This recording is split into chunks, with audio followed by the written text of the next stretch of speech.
प्यारे साथियों नमस्कार। कैसे हैं आप सभी। आशा करता हूं आप सभी लोग बहुत अच्छे शानदार स्वस्थ होंगे और आप लोगों की पढ़ाई बहुत अच्छी चल रही होगी। प्यारे साथियों, उम्मीद करता हूं कि बहुत शानदार तरीके से आपने होली का त्योहार मनाया होगा बिना किसी लड़ाई झगड़े के। प्यारे साथी, हमेशा इस चीज का ध्यान रखना चाहिए कि हमारी वजह से किसी को कोई भी प्रॉब्लम नहीं होनी चाहिए। मेरे प्यारे दोस्तों, मैं इस उम्मीद के साथ, इस विश्वास के साथ, और मैं भगवान से यही प्रार्थना करूंगा कि अगली होली तक आप लोगों के सपने पूरे हो जाएं और आप लोगों के पास भी एक गवर्नमेंट जॉब हो।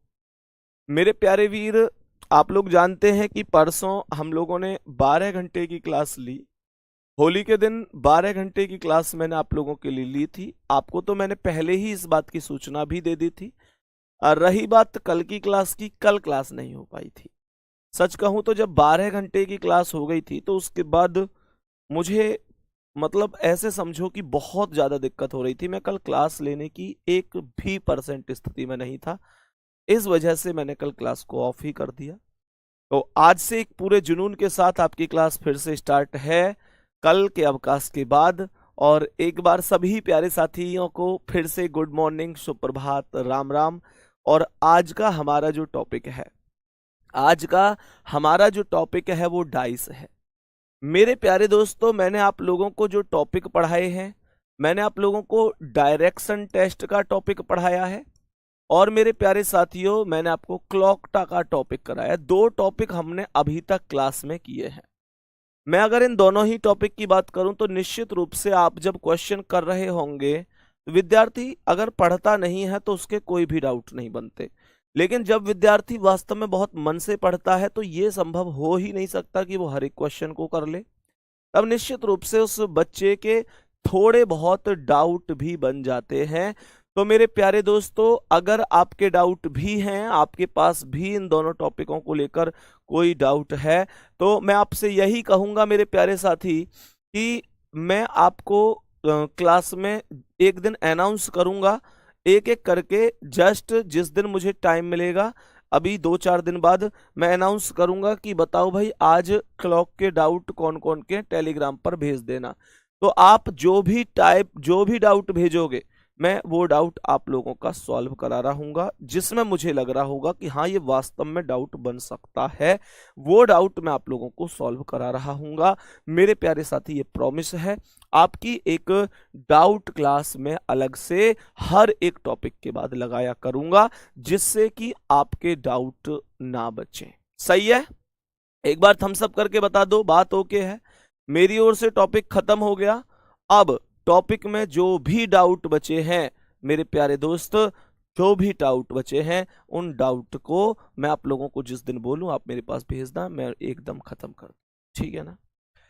मेरे प्यारे दोस्तों, अब हम चलते हैं क्वेश्चनों पर। और उससे पहले डाइस को थोड़ा सा समझ लेते हैं कि ये डाइस क्या है, कैसे यहाँ से क्वेश्चन मिलते हैं, कैसे यहाँ से क्वेश्चन आते हैं। ध्यान से समझने की कोशिश करेंगे।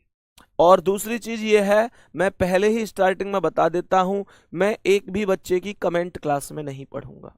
मैं 1 घंटे क्लास लूंगा तो केवल क्लास ही लूंगा, केवल कंटेंट पर ही फोकस करूंगा। तो प्लीज प्यारे बच्चे, आप कमेंट कर भी रहे ना, तो ये मानकर चलो कि वो आप तक ही सीमित है। मैं कमेंट देखने वाला नहीं हूं, ना मैं किसी का नाम लेने वाला हूं, क्योंकि मैं 1 घंटे पढ़ा के जाऊंगा। ठीक है ना? मेरे प्यारे साथी, मैं किसी भी बच्चे की कमेंट नहीं पढ़ूंगा। तो इसका मतलब है कमेंट करना बेकार है, कमेंट करना टाइम बिगाड़ना है, और कमेंट पढ़ के उस टाइम को डबल बिगाड़ना होता है। इसलिए हम फोकस करेंगे केवल कंटेंट पर। अब ध्यान से समझेंगे कि क्या क्वेश्चन यहां से बन सकते हैं, किस तरीके से चीजें बनती हैं। सबसे पहले आप यहां पर डाइस को थोड़ा सा ध्यान से समझना। ये डाइस से रिगार्डिंग कुछ नियम होते हैं, कुछ जानकारियां होती हैं। उन सभी जानकारियों के आधार पर हम चीजों को समझ रहे होते हैं। मेरे प्यारे दोस्तों, अगर मैं डाइस की बात करूं तो डाइस कहने का मतलब यह है, आप लोगों ने जब सांप सीढ़ी का खेल अगर कभी खेला होगा, मैं लूडो की बात कर रहा हूं, तो मेरे प्यारे साथियों आपने इस तरीके से एक डाइस को देखा होगा, इस तरीके से एक पासे को देखा होगा। और आपने जब ये डाइस देखा होगा तो इस पर बिंदु बिंदु से नजर आते हैं। मैं अगली क्लास में आपको डाइस दिखा भी दूंगा। ठीक है ना? डाइस दिखा भी दूंगा, आज मंगा लूंगा मैं मार्केट से, कल आपको दिखाऊंगा डाइस। तो मेरे प्यारे साथी, मैंने आप लोगों से क्या बोल दिया कि ये जो डाइस है, इस डाइस की अगर हम बात करें तो सबसे बड़ी बात ये है, ये सबसे पहला बिंदु होता है, नॉर्मल सा क्वेश्चन होता है कि किसी भी पासे में कुल 6 सतह होती हैं। There are total 6 faces in any dice. कुल कितनी सतह हो गई? 6 सतह हो गई। अब अगर मैं ये बात कहूं कि भाई 6 सतह कौन कौन सी होती हैं, तो मेरे प्यारे साथी, एक सतह होती है ऊपर, दूसरी सतह होती है नीचे, दूसरी सतह नीचे, एक आगे होती है, और मेरे प्यारे वीर एक सतह होती है पीछे, एक सतह होती है दाएं। मेरे प्यारे साथी, क्या बोला मैंने बोला कि टोटल 6 सतह हो गई। एक सतह कौन सी हो गई? ऊपर नीचे। इंग्लिश में अगर मैं लिखूं तो मैं इसे टॉप और बॉटम लिख सकता हूं, टॉप बॉटम। और मेरे प्यारे साथी, मैं इसे आगे पीछे फ्रंट बैक लिख सकता हूं। प्यारे बच्चे, मैं इसे लेफ्ट राइट भी लिख सकता हूं, दाएं बाएं, अलग अलग कॉन्सेप्ट है। कुल मिलाकर ये चीजें बन गई। अब ध्यान से समझने की कोशिश करना, ध्यान से समझने की कोशिश करना। हमने कहा 3 सतह कैसे हो गई मेरे प्यारे साथी? ऊपर नीचे, आगे पीछे, दाएं बाएं। इन चीजों को एक बार लिख लेना। 6 सतह बन गई हैं, ऊपर नीचे, आगे पीछे, दाएं बाएं। ये कॉन्सेप्ट एकदम ओके रखना है। दूसरी बात, मैंने कहा कि लेकिन परीक्षा में हमें केवल 3 सतह ही दिखाई देती हैं।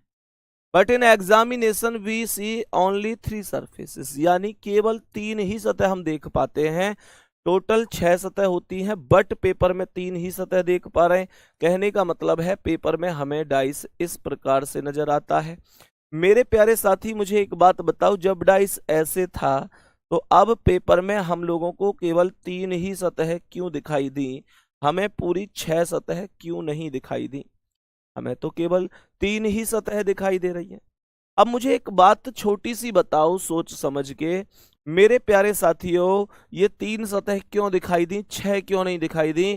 क्योंकि हमें अच्छी तरीके से पता है कि मेरे प्यारे दोस्त, अगर 6 की 6 सतह एग्जाम के अंदर दिखा देगा, 6 सतह दिखा देगा, तो सोचो फिर पूछेगा क्या?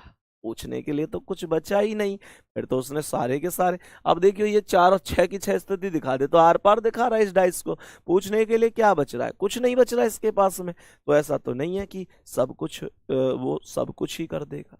बात समझ में आ रही है? ये कॉन्सेप्ट इस तरीके से बन गया। मानकर चलो ये बात समझ में आई प्यारे गुड्डा, एक बार बता दो स्लाइड पर सब कुछ ओके है।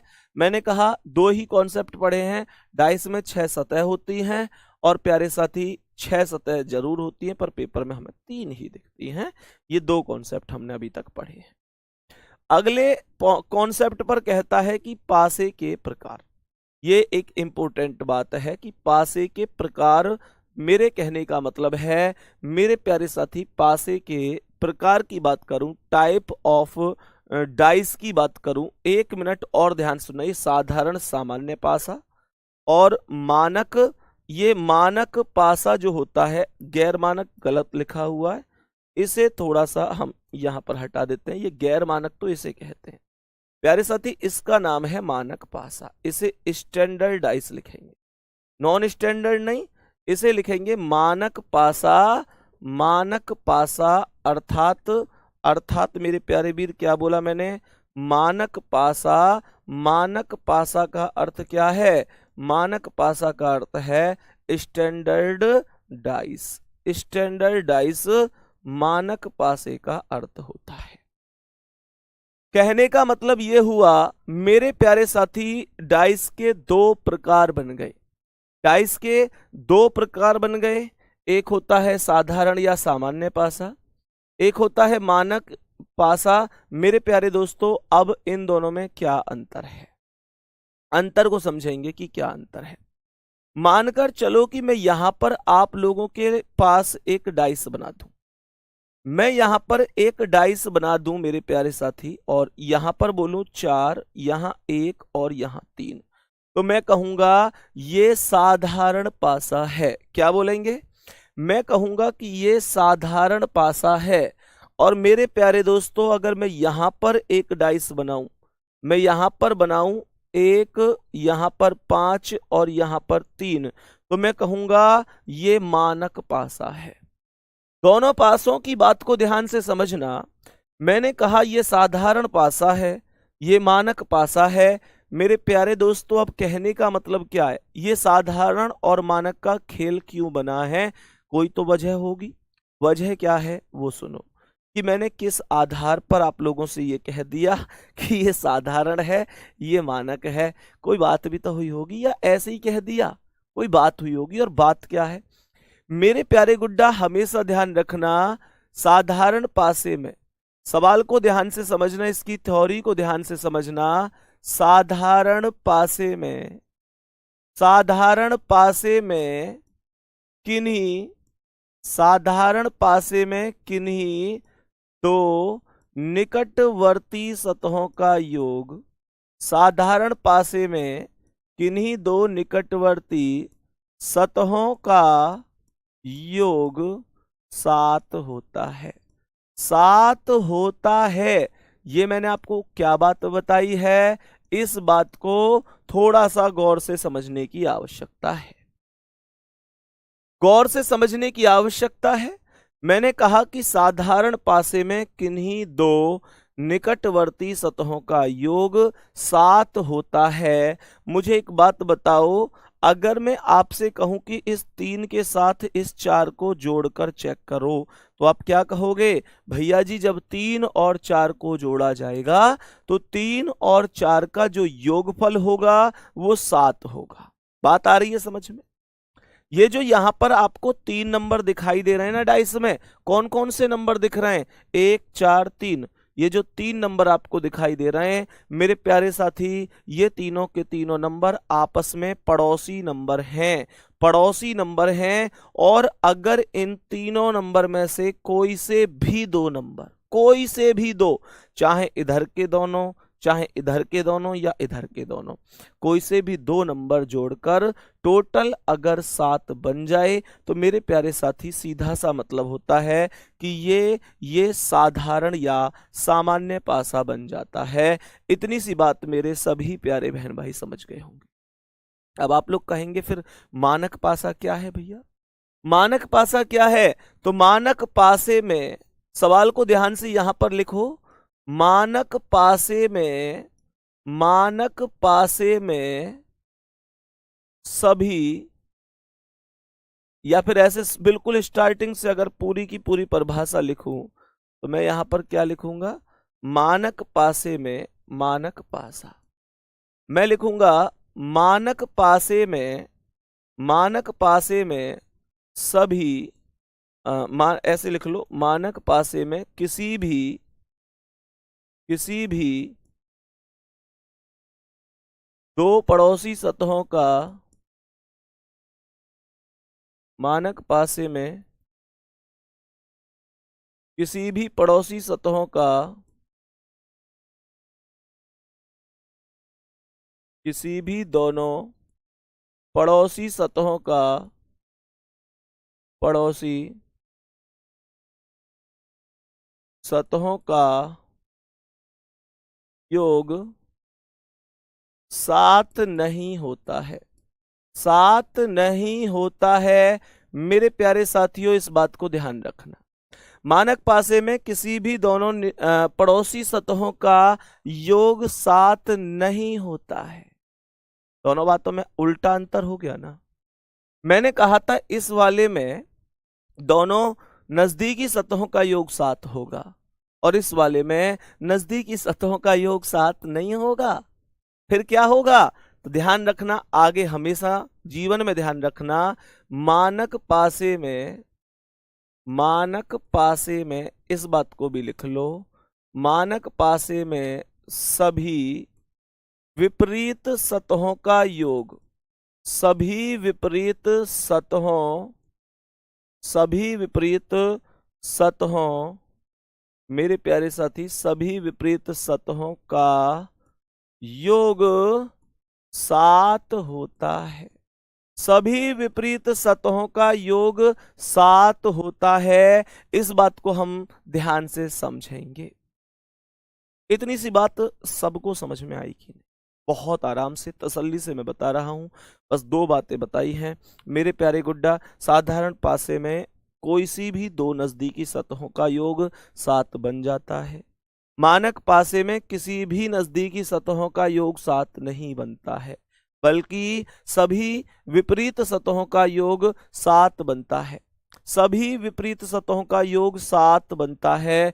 मेरे प्यारे दोस्तों, अगर मैं आपसे कहूं कि ये यहाँ पर नंबर जो लिख रहे हैं, क्या किसी भी 2 नंबरों को जोड़कर 7 बनाया जा सकता है? मुझे ये बताओ, ये 1 और 5 कितना बना? 1 और 5 6, 7 तो नहीं बना। 5 और 3 8, 7 नहीं बना। 3 और 1 4, 7 नहीं बना। क्यों नहीं बना? क्योंकि सभी विपरीत का योग 7 है। कहने का मतलब यह हुआ कि अगर इस क्वेश्चन में आपसे पूछे 5 के विपरीत तो आप आंसर बताएंगे 2, 3 के विपरीत पूछे तो आप आंसर बताएंगे 4, 1 के विपरीत पूछे तो आप आंसर बताएंगे 6। अब आप ये मत कहना मुझसे कि भैया जी ऊपर जो 5 है, 5 का विपरीत आपने जो 2 बताया है, 2 तो नीचे दिखाई नहीं दे रहा, आपने कैसे बता दिया कि विपरीत है? 3 का विपरीत 4 आपने कैसे बता दिया कि विपरीत है? तो मेरे प्यारे दोस्तों, इसका एक सीधा सा जवाब क्या है? इसका एक सीधा सा जवाब ये है मेरे प्यारे साथी, इसका जो सीधा सीधा सा कॉन्सेप्ट है वो कॉन्सेप्ट ये होगा मेरे प्यारे दोस्तों कि ये नंबर अपोजिट दिखाई देते नहीं है, लेकिन हम लोगों को नियम का अनुपालन करते हुए, नियम का पालन करते हुए इस नियम को समझना है कि दोनों विपरीत सतहों का योग 7 हो। जिंदगी में कभी भी आपको मानक पासा दे दे, मानक पासा देते ही आप लोग इस बात का निर्धारण कर देना कि अच्छा ये तो वही डाइस है जिसकी किन्हीं भी 2 नजदीकी सतहों का योग 7 नहीं है, तो मतलब विपरीत का योग 7 है। इस बात को ध्यान से समझेंगे मेरे प्यारे साथियों। बात समझ में आई? आज के बाद आपका सबसे पहला काम क्या है? आप लोग डाइस को देखकर उसे ये पहचानने की कोशिश करेंगे कि ये साधारण पासा है या मानक पासा है। अगर वो साधारण पासा होगा तो मेरे प्यारे दोस्तों उसकी किन्हीं 2 नजदीकी सतहों का योग 7 बन रहा होगा। अगर नजदीकी 2 सतहों का योग 7 ना बन रहा हो किसी का भी, तो मेरे प्यारे दोस्तों आप सीधा सा जाना और उसे मानक पासा घोषित कर देना। और मानक पासे में सभी विपरीत सतहों का योग 7 होता है। मानक पासे में सभी विपरीत सतहों का योग 7 ही होता है।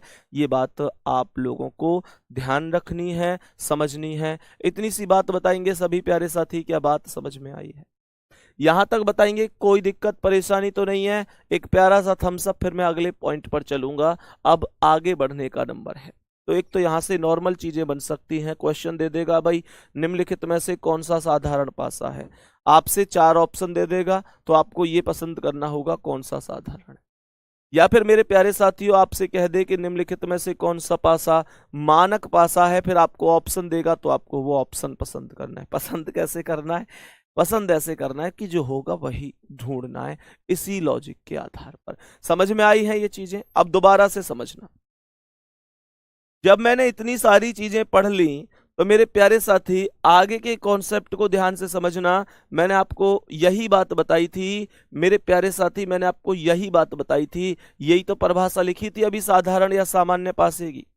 मैंने आपको यही तो परिभाषा लिखी थी। मैंने क्या कहा था? साधारण पासा या सामान्य पासा, ऐसा पासा जिसकी किन्हीं 2 नजदीकी सतहों का योग 7 बनता है, साधारण पासा कहलाता है। A dice whose sum of any 2 adjacent faces is 7 is called a normal dice, is called a normal dice. अब गौर से सुनना, मानकर चलो कि मैंने यहां पर कुछ डाइस बना दिए प्यारे साथी, ये इसके एग्जाम्पल होंगे, ये इसके एग्जाम्पल, ताकि आपको एक एक चीज इतने हद तक समझ में आ जाए कि भैया बस अब पूछो ही मत, हमसे कुछ भी कोई पूछ लेगा, हमें कोई प्रॉब्लम नहीं है, ठीक है ना। यहां पर मैं लिखूं 5, यहां पर लिखूं 2, यहां लिखूं 2 1। अब मुझे एक बात बताओ, क्या ये साधारण पासा है? मुझे एक बार हर चीज को समझते हुए चलना। यहां पर मैं लिख दूं 6, यहां मैं लिख दूं 1, यहां मैं 6, यहाँ मैं लिख दूं 4, यहाँ मैं लिख दूं 3, यहाँ मैं लिख दूं 5, यहाँ मैं लिख दूं 6, यहाँ मैं लिख दूं 1। मेरे प्यारे साथी यहाँ पर मैं लिख दूं 4, यहाँ पर लिख दूं 2 और यहाँ लिख दूं 5। मेरे प्यारे साथी बताओ ये सामान्य पासे ही तो है। आप लोग कहेंगे कि भैया सामान्य पासे हैं कैसे पता चली? अभी अभी बताया था ना, एक बार चेक करो। ये 5 और 2 क्या बन रही है मिलके? 5 और 2 7 बन रही है। 5 और 2 मिलकर 7 बन रही है। ये 4 और 3 मिलकर 7 बन रही है। ये 6 और 1 मिलकर 7 बन रही है। ये 5 और 2 मिलकर 7 बन रही है। मेरे प्यारे दोस्तों, जैसे ही नंबर मैंने 2 मिलाए 7 बने, मैंने तुरंत की तुरंत बोल दिया काम खत्म। मैंने तुरंत की तुरंत बोल दिया काम खत्म, कोई जरूरत नहीं है। एकदम बेसिक से मैंने चैप्टर को शुरू किया है। विश्वास करो एक हाई लेवल तक पढ़ाऊंगा। मेरे प्यारे गुड्डा, आपसे वादा है आपको जिंदगी में किसी भी टाइप के लिए, किसी भी प्रश्न के लिए किसी और टीचर की वीडियो देखनी नहीं पड़ेगी। एक एक क्वेश्चन, एक एक कॉन्सेप्ट, एक एक टाइप आपको मैं अपनी क्लास में से कवर करा दूंगा।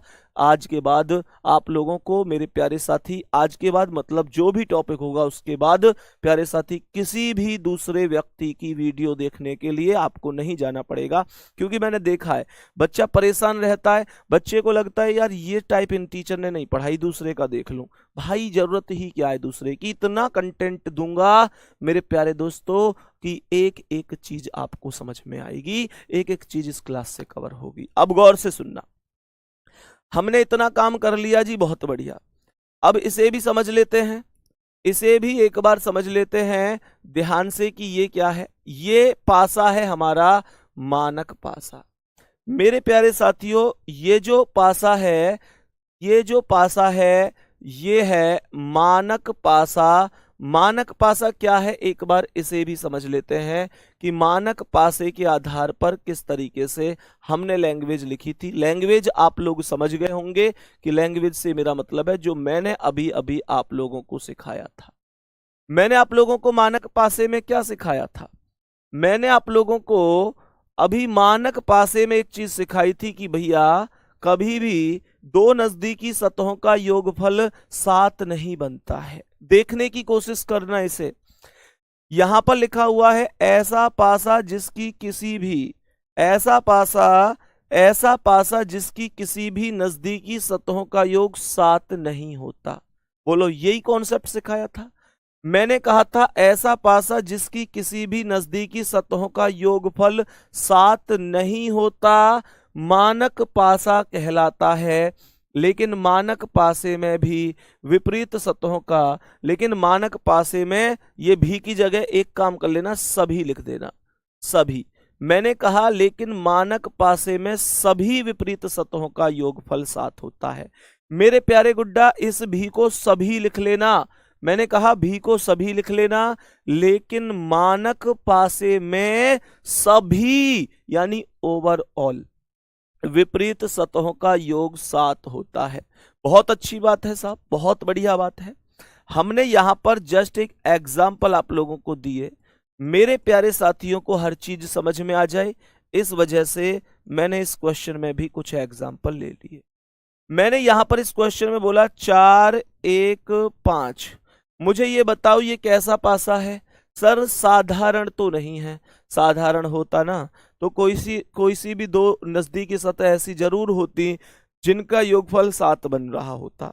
मुझे ये बताओ यहां पर 4 और 1 5 7 नहीं बना, 1 और 5 6 7 नहीं बना, 5 और 4 9 7 नहीं बना।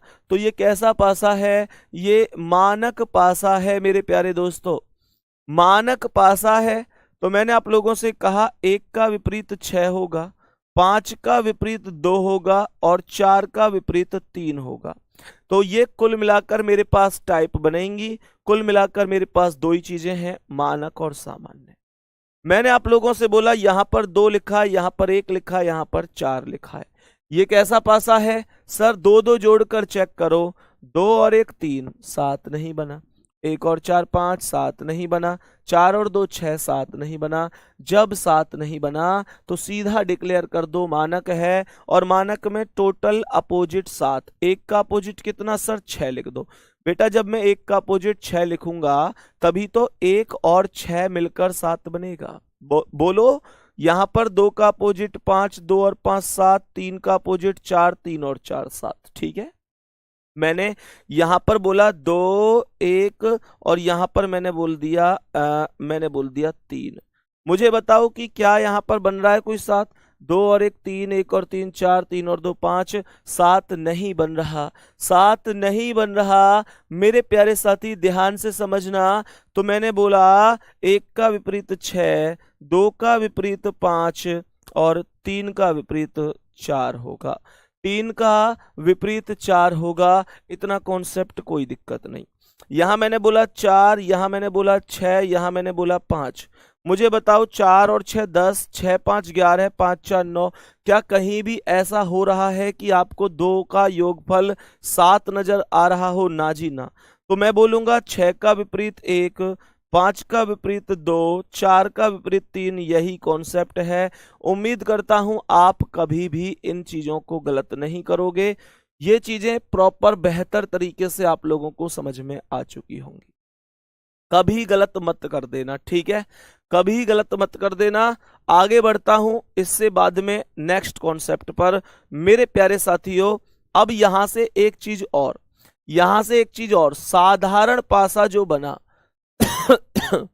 साधारण पासा जो बना, साधारण पासे का तो सीधा सीधा सा एक कॉन्सेप्ट बना कि साधारण पासे का कॉन्सेप्ट बना कि भैया 2 नजदीक 7 है, मानक का बन गया अपोजिट 7 है। तो मानक पासा तो बहुत आसान हो गया। मानक पासे में तो किसी का अपोजिट पूछे 7 करना है। लेकिन साधारण पासे को हल करने के क्या तरीके हैं, साधारण पासे में कैसे कैसे दिक्कत बनती हैं, वो चीज हमें समझनी है। दूसरी बात, हमने ये सारी चीजें समझी।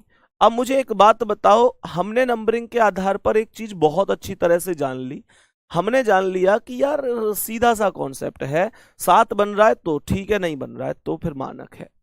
पर मेरा क्वेश्चन आपसे ये है मेरे गुड्डा, मुझे ये बताओ कि अगर मानकर चलो नंबरिंग ना दे, आपसे कहे यहाँ ए लिखा हुआ है, यहाँ बी लिखा हुआ है, यहाँ सी लिखा हुआ है, ये कैसा पासा है? अब क्या इसे बता सकते हैं आप लोग बेहतरीन तरीके से? क्या इसे बना सकते हैं? एक बार जल्दी से चेक करो। ABC लिखा हुआ है, सवाल ने बोला ही नहीं, सवाल ने यहां पर ये नहीं बोला कि नंबर है, कुछ नंबर को तो आप जोड़ लेते हो, ABC को कैसे जोड़ोगे? तो बहुत सारे बच्चे यहाँ एक कॉन्सेप्ट लगा देते हैं कि भैया A को 1 मान लूंगा, B को 2 मान लूंगा, C को 3 मान लूंगा।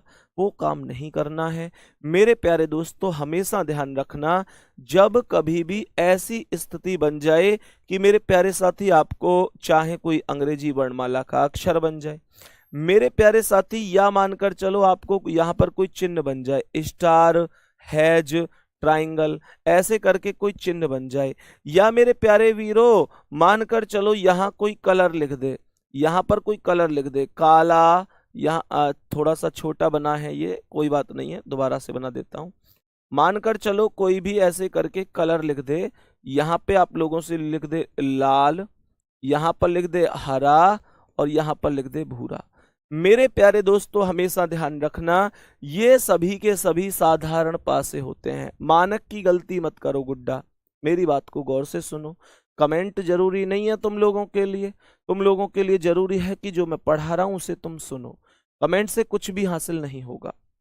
और मैं वास्तविकता बता रहा हूं, जितने बच्चे मुझे दिल से प्यार करते हैं, सम्मान करते हैं, तो मैं उनको ही समझूंगा जो कमेंट छोड़कर पढ़ाई पर ध्यान देंगे। जो कमेंट में लगे हुए होंगे वो कहीं ना कहीं अपनी वैल्यू मेरी नज़र में गिरा रहे हैं, क्योंकि मैं बार बार इस बात पर फोकस कर रहा हूं कि पढ़ने पर फोकस करो। कमेंट का तो टाइम ही नहीं मिलना चाहिए, इतना सॉलिड आप लोगों को पढ़ना है। मेरे प्यारे गुड्डा, मैंने कहा कि देखो कोई भी कलर आ जाए, मैंने कहा कोई अंग्रेजी का अक्षर आ जाए, कोई चिन्ह आ जाए, मेरे प्यारे साथियों, अर्थात कोई भी ऐसी चीज जो काउंटेबल नहीं है, जो काउंट नहीं हो सकती वो चीज मेरे प्यारे दोस्तों हमेशा और हमेशा कैसी होगी, हमेशा और हमेशा साधारण होगी। मेरे प्यारे साथी ये बात आपको समझनी है। मैंने आप लोगों से कहा कि वो चीज हमेशा और हमेशा साधारण होगी। यहां तक बात समझ में आ रही है प्यारे दोस्तों। अब हम आगे चलते हैं, साधारण पासे को हल करने के कुछ नियम हैं उनकी तरफ चलते हैं। ध्यान से समझना, जब साधारण पासा होगा तो उसे कैसे सॉल्व किया जाएगा, इस चीज को थोड़ा सा समझने की कोशिश करना। इसने लिखा है साधारण पासे को हल करने के नियम। जब क्वेश्चन होगा तो उसका आंसर निकालने के लिए कुछ रूल होते हैं, कुछ नियम होते हैं। अब मान के चलो हमको वो नियम नहीं आते तो हम क्वेश्चन का आंसर कैसे दे पाएंगे, तो कभी नहीं दे सकते। सारी चीजें बीच बीच में बताता हुआ चलूंगा, परेशान नहीं होना। कह रहा है rules for solving simple dice. Number 1 है निकटतम का नियम, नंबर 2 है घूर्णन का नियम, तीसरा है उभयनिष्ठ का नियम। निकटतम के नियम को रूल ऑफ नियरेस्ट कहते हैं या फिर इसे एडजेसेंट रूल भी कहा जा सकता है। मेरे प्यारे दोस्तों घूर्णन के नियम को लॉ ऑफ रोटेशन या रोटेशनल रूल भी कहा जा सकता है और इसे उभयनिष्ठ का नियम लॉ ऑफ कॉमन या डबल कॉमन ट्रिक भी कह सकते हैं। मेरे प्यारे दोस्तों इस बात को आपको ध्यान से समझना है, एक एक चीज को समझाता हुआ चलूंगा।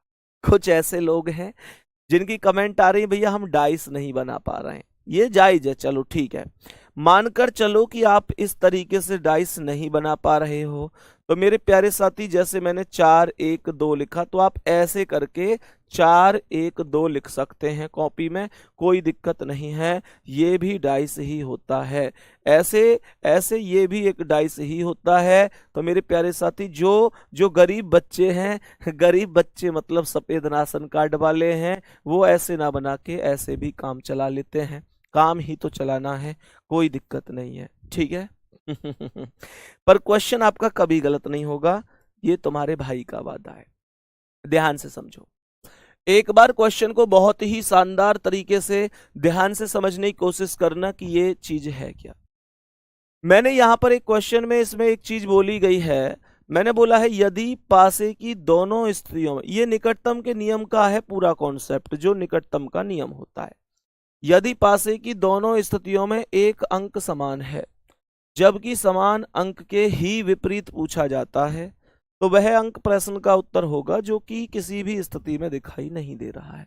बहुत गौर से समझने की कोशिश करना, ये क्या है।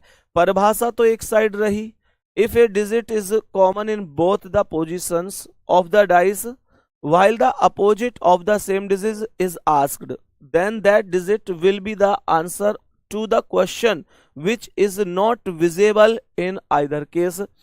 गौर से सुनना गुड्डा, गौर से सुनने की कोशिश करना। तो मैंने आप लोगों से कहा कि मानकर चलो आपके पास ये 2 डाइस हैं, मानकर चलो कि मैंने कहा आपके पास ये 2 डाइस हैं, यहां 4 है, यहां 1 है, यहां 3 है। ऐसे समझना, एक और चीज बताता हूं, ये 4 ये 1 ये 5 है, ये 3 ये 2 ये 4 है। मेरी बात को बहुत अच्छी तरह से समझना।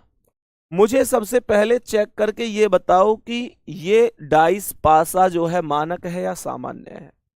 ये पासा सामान्य पासा है या ये पासा मानक पासा है। नो डाउट पहले वाले को देखकर हर एक बच्चा सोच रहा होगा कि भैया 4 और 1 5, 1 और 5 6, 5 4 9, ये मानक पासा हो गया, ये मानक पासा हो गया। ऐसे बहुत सारे लोग सोच रहे होंगे। बच्चे ऐसे नहीं सोचना है, ऐसे नहीं सोचना है। मैंने कहा कि पूरा कॉन्सेप्ट क्या है उसे समझो। पूरा कॉन्सेप्ट ये है मेरे प्यारे गुड्डा, पूरा कॉन्सेप्ट ये है कि ये 2 डाइस दिख रहे हैं ना तुम्हें, ये जो 2 डाइस दिख रहे हैं एक्चुअल में ये 2 डाइस नहीं है, ये एक ही डाइस की 2 अलग अलग स्थितियां हैं, घुमाकर रखी गई स्थितियां हैं। कहने का मतलब है ये दोनों एक ही डाइस हैं, पहले ये डाइस ऐसे रखा था, फिर इस डाइस को घुमा दिया गया किसी भी तरीके से। और मेरे प्यारे दोस्तों आपको आज के बाद एक बात याद रखनी है, जब ये दोनों ही डाइस एक हैं तो मेरे प्यारे साथी इसमें तो 4 और 3 7 बन रही है। इसमें तो 4 और 3 7 बन रही है। तो मेरे प्यारे साथी ये कैसा हो गया? साधारण। तो जब ये साधारण है तो ये भी साधारण ही होगा। क्यों? उसके अपने अंदर बेशक दो संख्याओं का योगफल 7 नहीं है, लेकिन जो उसका जोड़ीदार है मेरे प्यारे गुड्डा, जो उसका जोड़ीदार है वो लेकर बैठा है। मैं ये भी कहूंगा, अगर मानकर चलो कभी, ये तो दो ही स्थितियां हैं, मानकर चलो कभी पेपर में 3 आ जाएं, 4 आ जाएं, 5 आ जाएं, 6 आ जाएं, और उनमें से किसी एक में भी यह सिद्ध हो रहा हो कि ये साधारण पासा है, तो निश्चित रूप से वो एक साधारण पासा ही होगा प्यारे साथी। उसकी बाकी स्थितियां भी अपने आप साधारण ही हो जाएंगी। इतनी बात आपको समझनी। मेरे प्यारे साथी, बात समझ में आ रही है? मेरे प्यारे बहन भाइयों को बात समझ में आ रही है क्या? इतना सा कॉन्सेप्ट समझ में आया। अब यहां पर एग्जामिनर ने क्वेश्चन हमसे क्या पूछा? एग्जामिनर ने कहा कि 4 के विपरीत बताओ क्या होगा। एग्जामिनर ने कहा 4 के विपरीत बता दो क्या होगा। तो हमारा जवाब है कि भाई साहब 6 होगा। 4 के विपरीत हमारा जवाब है कि भाई साहब 6 होगा। 4 के विपरीत 6 नंबर हो जाएगा। अब सबसे बड़ा सवाल है जी, डायरेक्ट आपने आंसर कैसे दे दिया? डायरेक्ट आपने आंसर कैसे दे दिया? इस बात को गौर से सुनो। मुझे ये बताओ कि 4 के विपरीत कौन कौन से नंबर हो सकते थे? 4 के विपरीत वो कौन कौन से नंबर हैं जिनकी पॉसिबिलिटी बन सकती थी कि हाँ ये नंबर हो सकते हैं? तो 4 के विपरीत 1 हो सकता था, 2 हो सकता था, 3 हो सकता था, 4 हो सकता था खुद, 5 हो सकता था, 6 हो सकता था। मैं आप लोगों से एक बात बोलूं, मेरे प्यारे गुड्डा, अगर 4 के विपरीत पूछ रहा है तो क्या कभी ऐसा संभव है कि 4 के विपरीत 4 ही नंबर हो जाएगा? सर, जो नंबर 4 खुद है उसके अपोजिट खुद वही नंबर थोड़ा ही होगा। 4 के विपरीत 4 क्यों होगा? 4 के विपरीत 4 क्यों होगा? नंबर कभी भी खुद अपने अपोजिट कैसे हो जाएगा? क्योंकि कोई भी नंबर एक ही बार आता है, नंबर रिपीट नहीं होता। जब तुमने ऊपर भी 4 लिख रखा है, जब तुमने नीचे भी 4 लिख रखा है, तो इसका मतलब तुमने 4 को रिपीट कर रखा है। और जब तुमने 4 को रिपीट कर रखा है तो मेरे प्यारे साथी कैसे व्यवस्था बन सकती है? कोई मतलब नहीं है। सही है? मैंने आप लोगों से कहा, अब ध्यान से सुनना, यहां पर 4 के पास 1 और 5 है। प्यारे साथी, एक छोटा सा कॉन्सेप्ट अपनी कॉपी में लिख लो, ऊपर नोट करके इंपोर्टेंट पॉइंट पे लिख लो। पासे में कभी भी 2 विपरीत सत है। पासे में कभी भी, लिखो भाई इस बात को जल्दी से लिखो। मैं बार बार पूछूंगा डाइस के अंदर, इस चीज को बार बार पूछूंगा, ठीक है? पासे में कभी भी 2 विपरीत सत है। पासे में कभी भी 2 विपरीत सत है, ना तो एक साथ दिखती है। पासे में कभी भी 2 विपरीत सतह ना तो एक साथ दिखती है, ना ही एक साथ छिपती है। पासे में 2 विपरीत सतह ना तो एक साथ कभी भी दिखती है, ना ही एक साथ छिपती है। थम्स अप करते चलना अगर इसे नोट कर लिया है तो। मेरे प्यारे गुड्डा, इसने एक बात बोली है, 2 अपोजिट नंबर्स या 2 opposite surfaces can never be seen together and can never be hidden together. 2 स्थितियां जो विपरीत हैं, ना वो कभी एक साथ दिखेंगी, ना कभी एक साथ छिपेंगी। मैंने आप लोगों से बोला, मेरे प्यारे दोस्तों, इस बात को ध्यान से समझो। यहां पर अगर मैं ये बोलूं कि 4 के पास 1 और 5 है, तो ये 4 के पास 1 और 5 दिख रही हैं। अगर 4 के पास 1 और 5 दिख रही हैं तो 1 और 5 कभी भी, 1 और 5 कभी भी मेरे प्यारे दोस्तों 4 के विपरीत नहीं हो सकती, क्योंकि 2 विपरीत कभी भी एक साथ नहीं दिखते। और 4 के पास 1 और 5 दिख रहा है तो ये कभी भी विपरीत नहीं हो सकता। 4 के विपरीत 1 और 5 कभी भी नहीं हो सकता, क्योंकि 1 और 5 4 के पास दिखाई दे रहा है। मेरे प्यारे दोस्तों, तो एक भी नहीं हो सकता विपरीत, 5 भी नहीं हो सकता। यहां पर 4 के पास मुझे 3 दिख रहा है। जब मुझे 4 के पास 3 दिख रहा है तो ये 3 कभी भी विपरीत नहीं हो सकता। जब मुझे 4 के पास 2 दिख रहा है तो 2 कभी भी विपरीत नहीं हो सकता, क्योंकि विपरीत तो एक साथ नहीं दिखाई देते हैं। मैंने कहा ये कॉन्सेप्ट आपको समझ में आया होगा। कहने का मतलब हुआ अब ये 6 नंबर ही बचा, यही हमने आंसर लगाया। लेकिन मैंने ये केवल प्रैक्टिकली समझाने के लिए आप लोगों को बोला था, जबकि कॉन्सेप्ट बड़ा ही सीधा सा है। इसने यही बात बोली थी कि भैया यदि पासे की दोनों स्थितियों में, इन दोनों स्थितियों में एक अंक समान है, समान का मतलब जो इसमें भी मौजूद है पहली वाली में और दूसरी में भी मौजूद है, तो कौन सा समान है मेरे प्यारे साथी? यहां पर भी 4 मौजूद है और यहां पर भी 4 मौजूद है। सभी परिभाषा को मिलाते चलना इस उदाहरण से। जब एक अंक समान है तो एक अंक समान हो गया, और वो समान कौन है? 4। जबकि समान अंक के ही विपरीत पूछा जाता है, जो समान अंक है ना उनके ही विपरीत पूछा जाता है। तो मुझे ये बताओ, जो 4 है 4 के ही विपरीत पूछ रहा है, 4 के ही विपरीत पूछ रहा है, तो मेरे प्यारे साथी वह अंक प्रश्न का उत्तर होगा, वह अंक प्रश्न का उत्तर होगा जो किसी भी स्थिति में दिखाई नहीं दे रहा है। तो मुझे बताओ कौन है जो ना इसमें दिख रहा ना इसमें दिख रहा? बोलो किसकी कमी है? सर 6 की कमी है, 6 नहीं दिखाई दे रहा। सर तो 6 ही आंसर हो गया। ये परिभाषा थी मेरे दोस्त, मेरे भाई, मेरी बहन। उम्मीद करता हूं ये बात बढ़िया तरीके से तुमको समझ में आई होगी। उम्मीद करता हूं ये बात तुम्हें बढ़िया तरीके से समझ में आई होगी मेरे प्यारे बहन भाइयों। ये मैं हटा देता हूं। अब उम्मीद करता हूं इतनी सी बात की। मैंने आप लोगों से कहा कि मानकर चलो 2 डाइस है, क्योंकि एक क्वेश्चन आप लोगों से पूछना आवश्यक है। मैंने कहा यहां पर 2 लिखा है, यहां 1 लिखा है, यहां 5 लिखा है, यहां 3 लिखा है, यहां 6 लिखा है, यहां पर 2 लिखा है। और मेरे प्यारे गुड्डा, क्वेश्चन मुझसे पूछता है कि बताओ बताओ कि 2 के विपरीत क्या है। क्वेश्चन यहां पर कहता है कि बताओ 2 के विपरीत क्या है। मेरे सभी प्यारे साथी इस क्वेश्चन का आंसर देंगे। हमें पता है कि इसमें और इसमें 2 नंबर ही ऐसा है जो कॉमन है।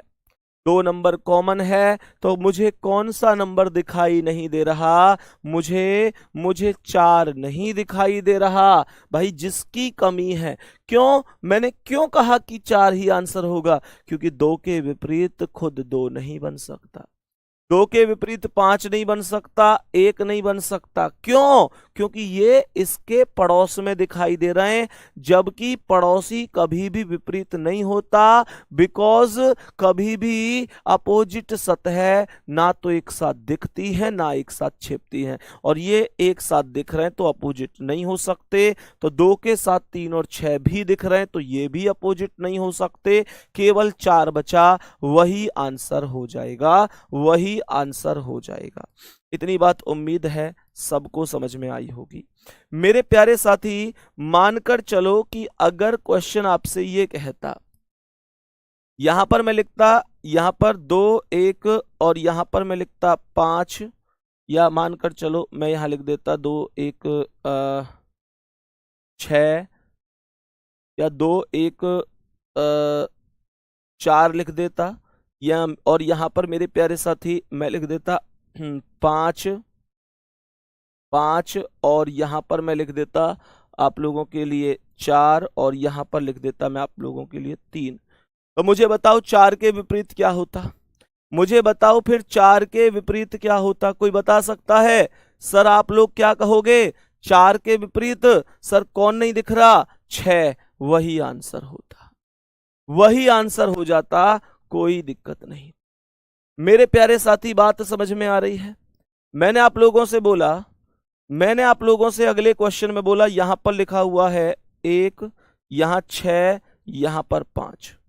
मैंने कहा यहां पर 4 लिखा हुआ है, यहां 1 लिखा हुआ है, और यहां पर 3 लिखा हुआ है।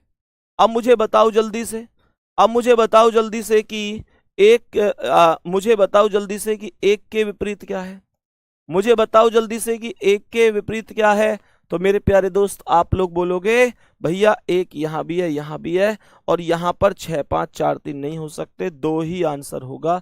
कोई दिक्कत परेशानी नहीं है, कोई दिक्कत परेशानी नहीं है, ये आंसर हो जाएगा। मेरे प्यारे साथी मानकर चलो मेरे पास 6 लेटर हैं। मेरे पास W है, मेरे पास B है, मेरे पास M है, मेरे पास R है, मेरे पास Z है, और मेरे पास प्यारे साथी T है। मेरे पास ये 6 लेटर हैं। मुझे एक बात बताना सही सही सी, मुझे ये बताओ अगर मैं यहाँ पर M लिख दूं, यहाँ R लिख दूं, यहाँ Z लिख दूं, यहाँ T लिख दूं, यहाँ पर मेरे प्यारे साथी T लिख दूं, यहाँ पर मैं Z लिख दूं, और मेरे प्यारे साथी यहाँ पर मैं B लिख दूं, तो मुझे ये बताओ इस सवाल में Z के विपरीत क्या है। मुझे ये बता दो कि Z के विपरीत क्या है। लेटर भी तो आ सकते हैं मेरे प्यारे साथी। आपसे क्वेश्चन कहता है कि एक डाइस में कुल ये 6 चीजें हैं। क्वेश्चन ने कहा कि एक डाइस में कुल ये 6 चीजें हैं। ध्यान से समझना, कुल 6 चीजें हैं, यानी 6 लेटर हैं, WBMRZT। सवाल ने कहा Z के विपरीत बता दो क्या होगा।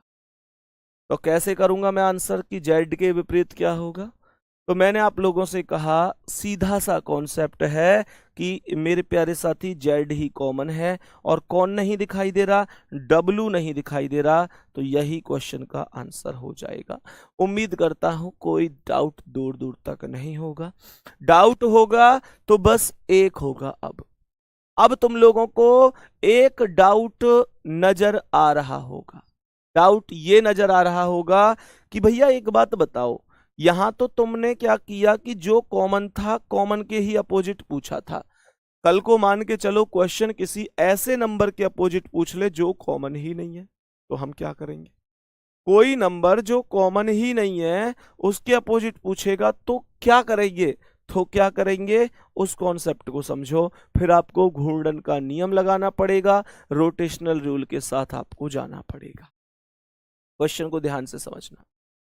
सवाल में मानकर चलो कि मैंने आपको, अभी परिभाषा मत पढ़ना, परिभाषा मत पढ़ना, मैं जब जिस कॉन्सेप्ट की बोलूं उसे तब तब आपको करना है।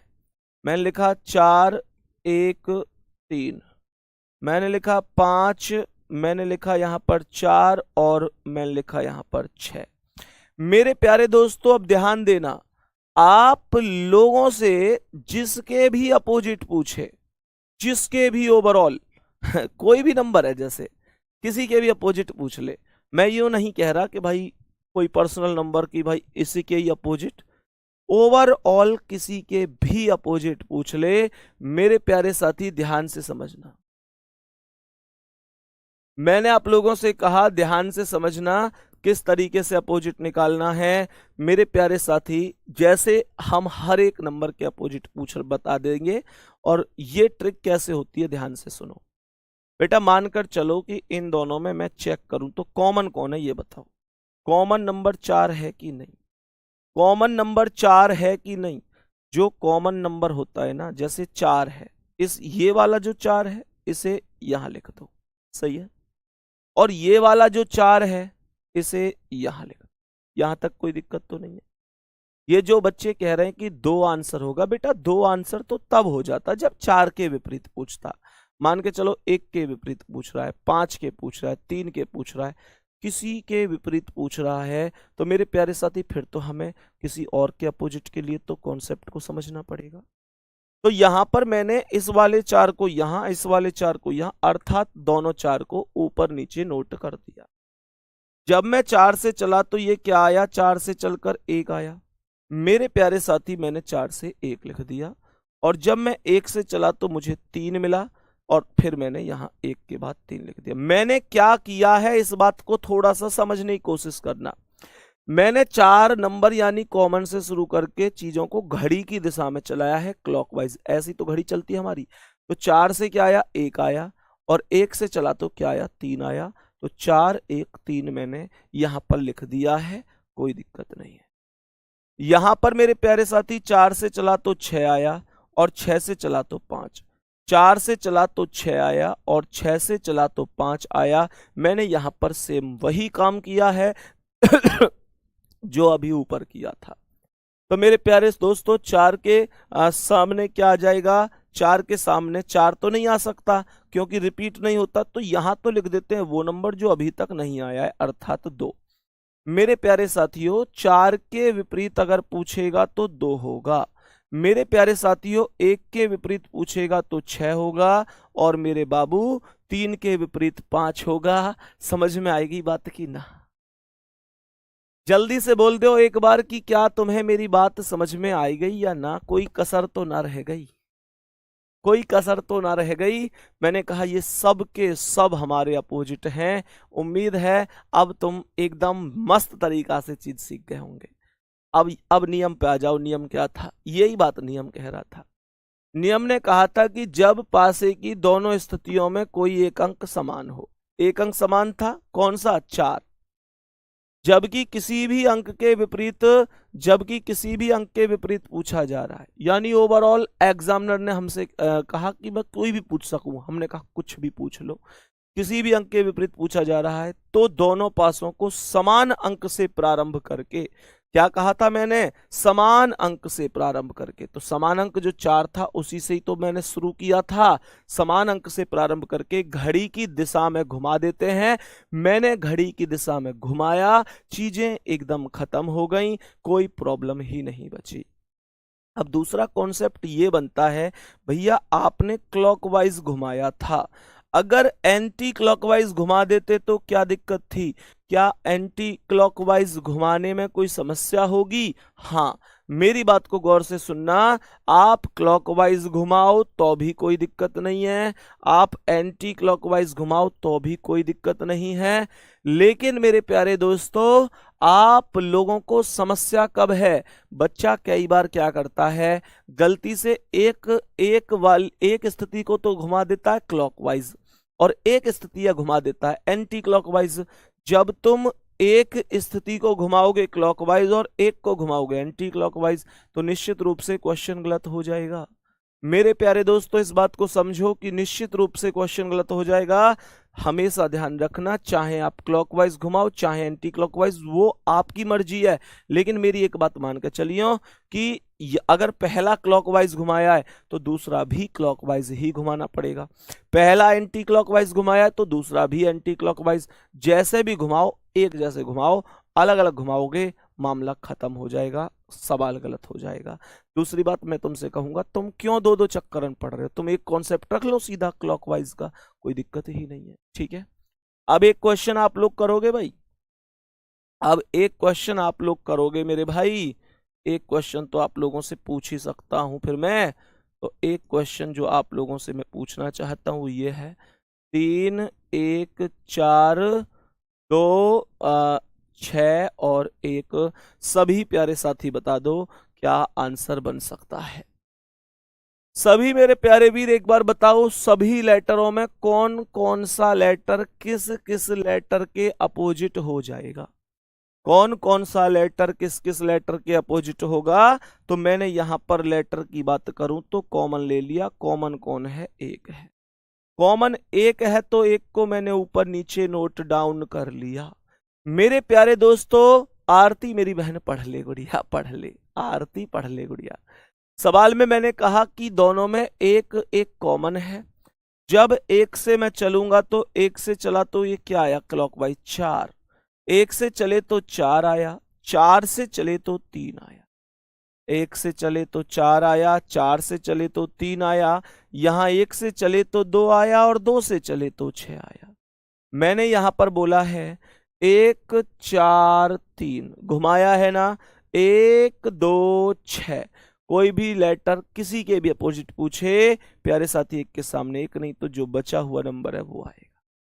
अपोजिट पूछ ले तो 1 का 5 है, 4 का 2 है और 3 का अपोजिट 6 होगा। यही कॉन्सेप्ट होता है और यही सर्वाधिक एक बेहतरीन कॉन्सेप्ट होता है।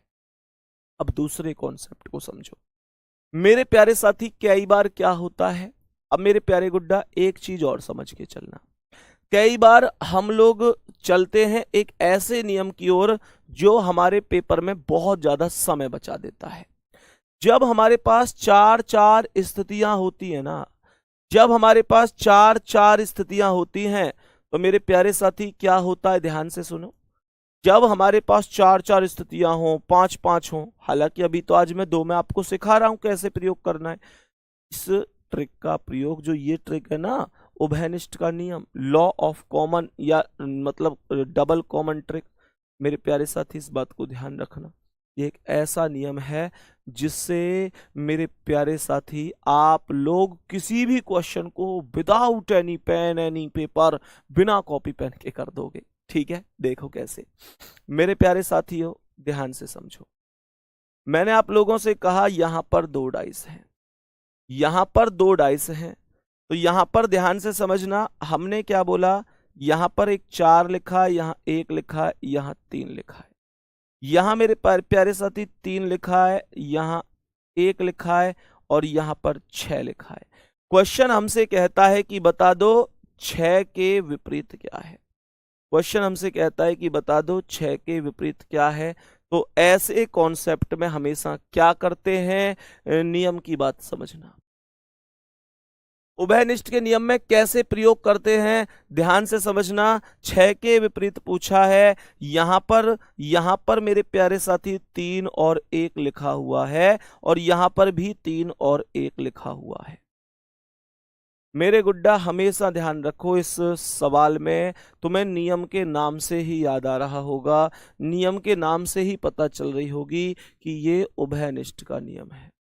नियम के नाम से ही तुम्हें पता चल गया होगा कि ये उभयनिष्ठ का नियम है।